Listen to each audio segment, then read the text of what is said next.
Olá, meus heróis, tudo bem com vocês?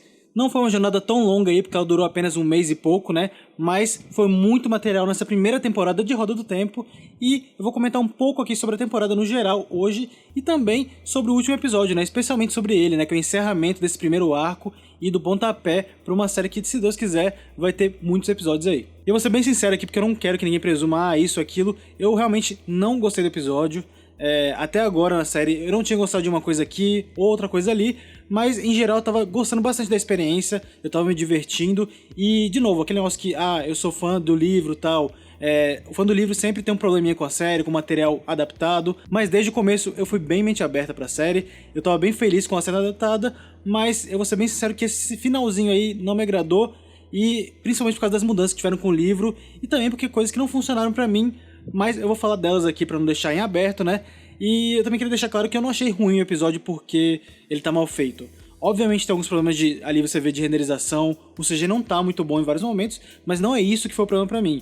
O problema realmente é da adaptação, que fugiu, eu acho que pra um caminho que eu não consigo entender exatamente pra onde. Agora, o episódio abre com aquela cena legal ali do passado, né, da Segunda Era, que a gente vê que realmente o mundo era bem mais avançado. E como eu já falei aqui antes, com cada era o mundo vai mudando, né? Tem uma mudança grande. Então a primeira era lá seria a era que a gente vive hoje em dia, né? O mundo que a gente tá aí, como a gente conhece. E a segunda era é uma era bem mais avançada. A tecnologia tá bem mais alta, tem muita magia no mundo, então tudo funciona muito bem. E a gente vê isso naquela breve cena ali, que é um mundo ali que seria muito interessante ver uma série, inclusive, baseada nele, né? Um mundo de sci-fi, inclusive.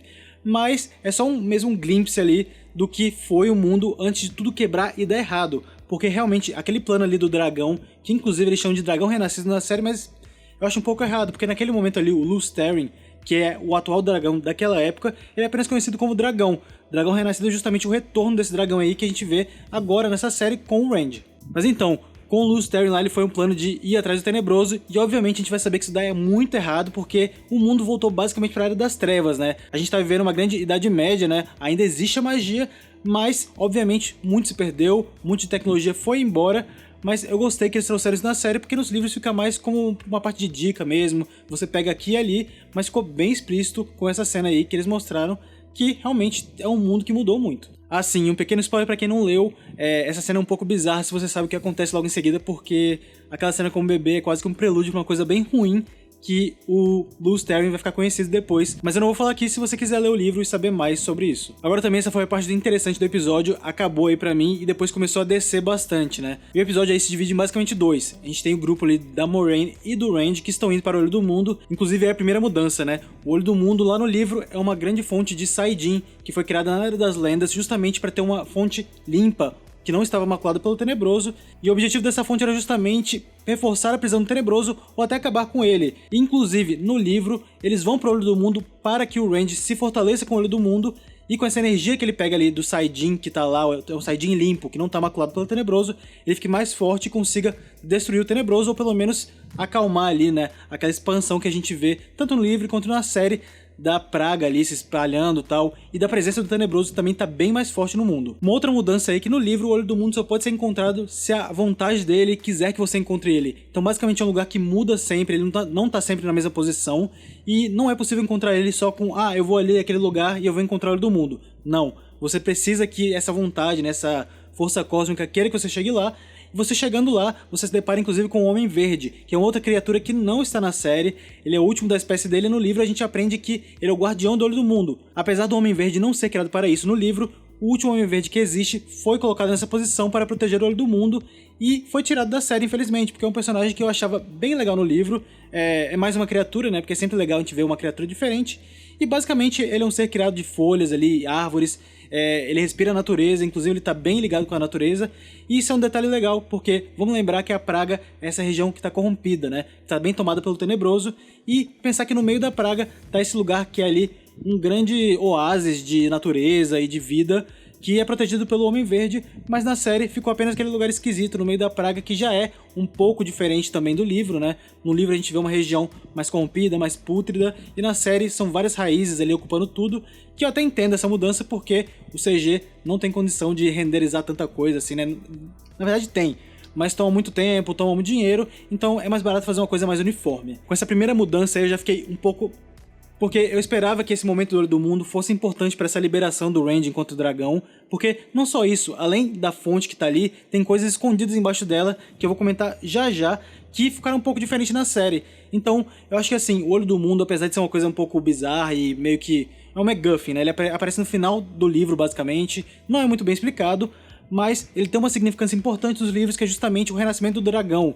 É o primeiro símbolo grande, né, que a gente vê ali, porque lá dentro do Olho do Mundo, a primeira coisa que tem lá é justamente o estandarte do dragão.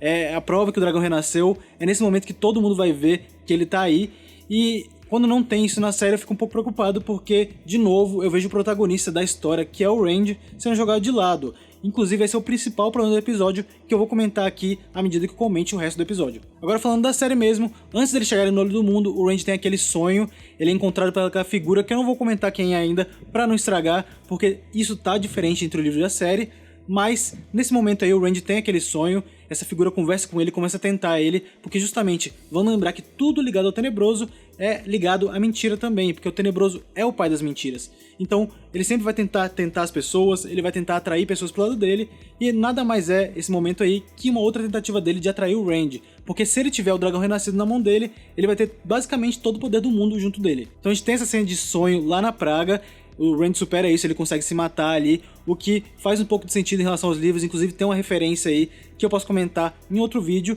mas com essa cena aí, o Randy acorda e ele segue junto com a Moiraine pro Olho do Mundo. Chegando lá, não tem uma grande batalha como tem nos livros, o Randy basicamente entra em outro sonho, tem uma grande cena aí que ele vê a Egwene e a filha dele num possível futuro.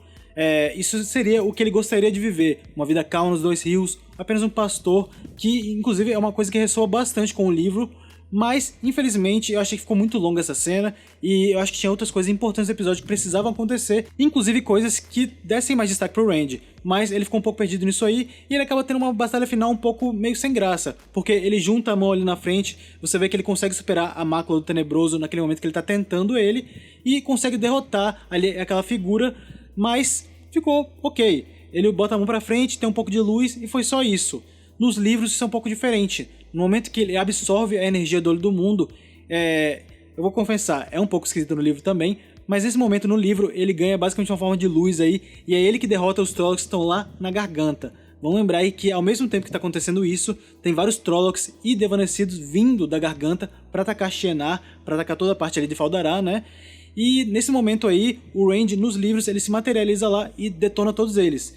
É um pouco esquisito, mas nos livros pelo menos você consegue se identificar com o dragão, ou pelo menos perceber que ele é a figura de poder, ele é uma figura importante para a história.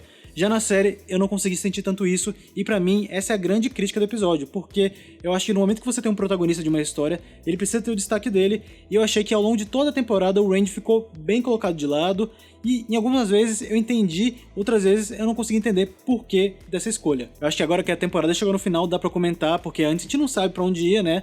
Mas até então eu consegui entender por que o Randy ficava de lado, porque eles queriam manter esse mistério do dragão renascido, e se eles botassem algumas histórias que estão nos livros na série, isso ficaria um pouco confuso.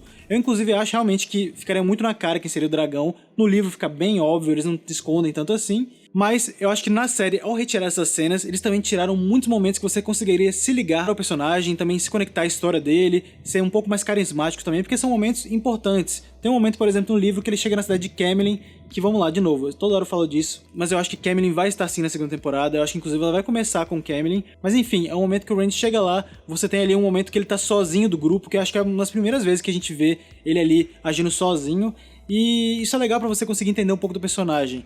Uma outra parte também é lá, de novo, toda hora eu falo disso, mas Baerlon é a primeira cidade que a gente vê grande com os personagens chegando, e é o primeiro momento também que o Randy sai um pouco sozinho, é bem rápido, ele sai sozinho ali procurando os amigos dele, e ele encontra a mim, inclusive, nesse momento. Então, de novo, é outro momento que você consegue se ligar, que você entende um pouco mais dele, mas eu achei que a série falhou em contar esses momentos, e falhou em tratar o Randy como personagem principal, o que não é 100% ruim, porque os outros personagens precisam ter destaque também, mas eu acho que falha no momento que a história é sobre o Dragão Renascido, e o Dragão Renascido está sendo colocado de escanteio em vários momentos, inclusive nessa batalha final aí, que eu acho que ele era a peça-chave, ele derrota lá no livro um abandonado, e derrota também o exército dos Trollocs, e na série, eu não sei o que ele fez, né? Eu acho que, inclusive eu que já li o livro, fiquei um pouco confuso com algumas coisas, E eu fico imaginando também que quem tá assistindo também ficou um pouco ali, o que foi que aconteceu. Agora, fora a minha decepção com a história do Randy à parte aí, a gente tem também o outro lado que eu comentei, que é o lado lá de Faldará. Lembrar que toda a equipe ficou pra trás, né, fora a Moiraine. E, de novo, outra crítica aqui. No livro, eles vão todos juntos, é uma batalha de equipe, eles vão juntos, o Randy se separa depois, mas é importante você ver essa jornada deles chegando num fim em conjunto. Mudaram isso na série, não entendi porquê, eles deixaram aí o Perrin, a Egwene, a Nynaeve, o Loial também pra trás, o Matt eu nem vou comentar, né, e o Lan indo numa jornada atrás da Moiraine e do Randy, que inclusive ele ficou o episódio inteiro indo atrás deles. Fiquei bem chateado porque ele poderia ter um papel mais importante, poderia ter pelo menos ficado atrás, né, junto com os outros, já que mudou, pra ficar uma coisa mais orgânica, ele lutando também, porque o Lan é um excelente lutador, mas enfim, botaram o Lan de escanteio, então a gente tem o grupo aí dos 4 que eu comentei, e foi um pouco decepcionante pra mim, porque nesse momento a gente tem, de novo, agora outra ramificação da história. A primeira delas é quando a Nynaeve e a Egwene se juntam ali à Lady Amalissa pra lutar contra os Trollocs. Inclusive, bem estranha a cena, né? Porque a gente tem aquele muro lá protegendo Faldará da garganta. Todos os homens vão lutar lá, morrem pelo sinal. Eles mataram a Gelmar, que não morre nos livros. Então, o que aconteceu? Se isso não aconteceu, eu quero que me expliquem como, porque ele levou um lançado no meio do peito. Então, pra mim, a Gelmar já foi. Mataram todos os homens. E depois daquela cena ali, você fala assim, pronto, acabou, né? Só que não. Os Trollocs passam pelo aquele primeiro portão. E na frente da cidade estão ali 5 mulheres que conseguem tocar a fonte verdadeira, mas não são Aes Sedai. E vamos lembrar aqui que as Aes Sedai precisam de muito, mas muito treinamento para conseguirem atingir suas habilidades, para conseguirem, pelo menos, canalizar de uma maneira coerente e trazer muito poder também. Então, eu já fiquei com o pé atrás nessa cena aí, porque vamos lembrar que a Lady Amalissa, que é a irmã do Lord Ogelmar, que está lá na frente, né, aquela principal ali, ela teve treinamento de Aes Sedai, mas ela não completou o treinamento. Então, ela não é tão poderosa como a Aes Sedai. E a gente vê naquela cena ali que ela, com 4 outras mulheres que não têm treinamento, conseguem canalizar muito poder, conseguem fazer vários raios ali que você não vê, inclusive, acontecendo lá naquela cena, eu acho que lá pro episódio 4 ou 5 da série, quando tem várias Aes Sedai juntas lutando contra o exército do Logain. Você vê que elas lutam bem e tal, mas elas não conseguem trabalhar tão bem quanto essas 5 mulheres que não são treinadas no poder. Eu não gostei dessa cena. Eu não gostei que elas derrotaram o exército inteiro de Trollocs sozinha, porque isso era pra acontecer na mão do dragão renascido, e eles tiraram esse momento dele pra dar pra essas mulheres que não são treinadas, e eu não consigo entender por quê. Eu acho que pelo menos se eles botassem a Nynaeve ali pra cá encabeçar esse projeto aí, né, essa luta, e ela conseguisse derrotar muitos Trollocs, eu conseguiria entender, eu gostaria inclusive da cena, porque eu gostei do destaque que deram pra Nynaeve na série, porque nos livros ela é só chata. Ela fica legal mais pra frente, fica, mas ela é bem chata mesmo. Na série a gente vê que ela é um pouquinho chatinha mesmo, mas ela ficou bem mais interessante e eu gostei da mudança. Então um destaque pra ela nessa cena não me incomodaria, mas do jeito que aconteceu não funciona, não faz sentido nessas regras que eles colocaram nesse mundo, então não entendi essa escolha criativa, não entendi a mudança e de novo, mudanças fazem sentido quando elas se integram bem na narrativa ali, mas nesse caso aí não fez sentido e não bateu pra mim.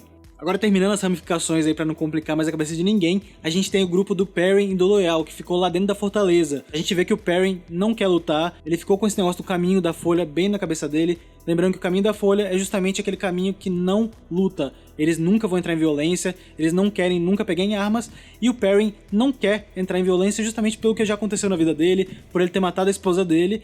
E faz sentido ele ter esse dilema. Você vê que ele realmente está lutando com essa necessidade de lutar, mas com a vontade de não lutar. E você vê que no episódio ele acaba tendo que desistir do caminho da folha, né? Porque ele se vê em uma situação que ele precisa lutar. E ele se vê também nessa jornada aí, né? Que todo momento aí vai ter um momento que ele vai precisar lutar. Então vai ser um dilema que ele vai ter que batalhar, mas eu espero que ele supere logo. Agora, novamente, eu vou ser um pouco chatinho aqui. Eu achei essa parte do Perrin bem chata. Eu já acho ele um personagem chatinho nos livros, mas eu tolero ele. Na série, eu não sei o que eles estão fazendo, eu não sei qual é o objetivo disso. Ele tá ficando um cara bem, sabe? É o cara que segura tudo, ele é o cara que não se joga em nada. E eu não consigo entender por que eles querem deixar os personagens tão, sabe, distantes. O Randy tá distante, ele tá distante e infelizmente a gente perdeu o match aí por causa do ator que mudou. Mas ele vai voltar na próxima temporada, como eu já falei aqui. Mas tá lá o Perrin perdido na fortaleza, sem saber o que fazer, sem querer lutar. E enquanto isso tá acontecendo também tá lá o Uno e outros soldados xeneranos indo atrás ali da Sala do Trono, que eu não entendi por que eles estavam indo lá, e a gente vê que eles estão cavando o trono justamente para encontrar a Trombeta de Valeri. A Trombeta de Valeri, que sem grandes spoilers, é basicamente um item mágico nesse mundo que consegue invocar os heróis do passado. Ele tem uma significância grande na história, inclusive ela tá envolvida com as profecias do dragão, então tem muita relação com o renascimento do dragão sim, No livro, ela está lá no Olho do Mundo, então no momento que eles acham o Olho do Mundo, eles acham 3 coisas. A primeira eu já falei, o estandarte do dragão, a segunda é a trombeta de Valeri, e tiraram de lá, novamente, tirando força lá do dragão, né? Eles não querem tratar do dragão, querem botar bem de escanteio, é o que eu tô achando pelo menos. E eles encontram a trombeta já escondida lá. O que não faz nenhum sentido, primeiro porque o Agelmar, nos livros, ele tem medo da trombeta, ele não quer chegar perto e tal, e vamos pensar aí que estava embaixo do trono que ele senta. Então, ok. E outra coisa também é que a trombeta de Valeri é um item extremamente procurado. A gente tem caçadas em ilha aí que já acontecem há muitos anos procurando ela, e ela tava ali, tinha gente que sabia onde ela tava. Nos livros ninguém sabe onde ela tá. Então, foi uma mudança que eu não entendi. Eles queriam realmente acabar com essa parte do Olho do Mundo, e foi assim que aconteceu. Eles pegam a trombeta ali, e no momento que eles pegam ela, chega lá o Padan Fain. O Padan Fain, se você não lembra, é aquele personagem que estava lá no primeiro episódio da série. Ele é aquele cara que estava vendendo coisas lá nos Dois Rios. A gente descobre aí que ele é um amigo das trevas. E basicamente, amigo das trevas é aquele cara que está trabalhando com o Tenebroso. Ele está servindo o Tenebroso, né? Então o objetivo dele indo para os Dois Rios era justamente procurar ali e tentar encontrar o dragão renascido.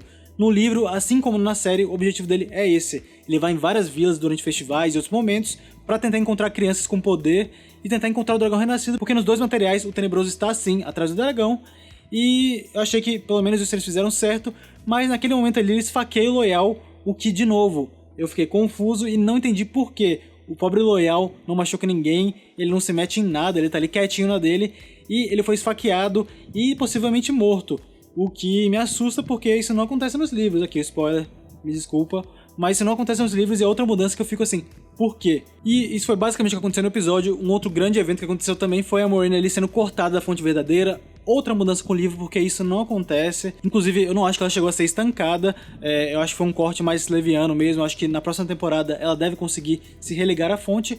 Mas não entendi por que isso não acontece no livro. Mas obviamente eles estão tentando fazer mudanças aí. E mudanças também pra fazer aquele final do Olho do Mundo, que é um pouco confuso sim, fazer mais sentido. Mas eu vou ser honesto, eu não gostei. E eu achei que as mudanças foram muito loucas, assim. E nesse momento que a história tá simples ainda, porque em Olho do Mundo a história tá bem simples e direta, já tem tanta mudança assim, eu fico preocupado com o que vai acontecer com o futuro da série. Agora esse foi o episódio. Da temporada em si, eu gostei bastante do que eu vi no começo. Como eu falei, esse final não me agradou. Eu achei que foi um caminho tomado aí que não fez sentido, foram mudanças que não tinham por que acontecer. Inclusive, no começo da série eu entendi o porquê deles quererem esconder o dragão, por que quererem fazer esse mistério, porque é uma coisa que atrai, né? Eu falei em todo momento aqui nos reviews que isso é interessante pra manter gente nova, pra manter novos fãs presos na história e fazer sentido, só que ao mesmo tempo pra mim isso foi o grande calcanhar de Aquiles da série, porque foi isso que fez a gente se afastar do Randy e a gente não gostar do personagem, porque, eu vou ser bem honesto, eu gosto muito deles nos livros e eu não gostei do personagem na série justamente porque eu não acho que ele é carismático. Já ouvi por aí outras pessoas com a mesma opinião que não conseguiram se ligar a ele, e pra mim isso é um grande problema, porque ele é pra ser o protagonista da história, mas por mais que eu já tenha falado aqui que existem sim vários protagonistas nessa história, tem que lembrar que a história gira em torno do dragão, então no momento que o dragão não é interessante, eu fico bem preocupado com o que vai acontecer com o futuro da série aí. Mas, ao mesmo tempo, vamos lembrar que essa é apenas a primeira temporada. Tem espaço sim pra consertarem coisa. A gente viu aí que o Matt ficou meio largado na história por causa da mudança de ator. A gente vai ter sim um ator novo entrando na segunda temporada, e a gente vê inclusive uma cena nesse episódio final, né? A gente vê o Matt chegando ali em Tar Valon, provavelmente uma cena reaproveitada pra fazer sentido ali nessa história que eles recriaram. Mas com certeza ele vai aparecer, ele é um personagem muito importante na história, e eu só espero que eles consigam consertar alguns desses erros que eles cometeram no final na próxima temporada. E o que eu posso fazer agora é ser esperançoso, né? Porque a esperança foi o que eu tive no começo da série. Eu perdi muita dela com esse episódio, eu perdi muita confiança também com o Raf ali, com a equipe que tá fazendo, porque eu não entendi essas mudanças que eles fizeram, eu não entendi por que tirar tanto do dragão assim, já que a história é pra ser sobre ele. E de novo, as mudanças não me incomodam. Gostei deles terem colocado as ideias mais centrais na história, mas enfim, vamos ver o que vai acontecer aí. E eu vou fazer mais vídeos também, eu vou fazer um vídeo aí sobre a próxima temporada, o que eu espero vir aí, e também das principais mudanças que a gente viu nessa temporada, e das coisas que eu gostei, que funcionaram, que não funcionaram. Mas por enquanto eu vou ficando por aqui. Não se esquece de deixar nos comentários o que você achou do episódio e da temporada no geral, se você gostou das mudanças. Também eu tô curioso pra saber se você não é leitor do livro, mas gostou do final que a série teve. Porque eu, por exemplo, como leitor, não gostei, mas você pode ter gostado. Então deixa nos comentários, e também não se esquece de se inscrever no canal, marca lá o sininho da notificação e deixa seu like. E vai também nas nossas redes vizinhas no @MegaHeroOficial, no Instagram e no Twitter, e vai no www.megahero.com.br para ver nosso hub de informações. E é isso, gente. Vou ficando por aqui. Não se esqueçam de acompanhar aí todos os episódios que a gente já fez até então. E com sorte também eu espero ver vocês aqui na próxima temporada que vai ter, tá confirmada. E eu quero muito que eles consertem as coisas e que ela fique boa. Nos vemos em breve e desperte o herói que há em você.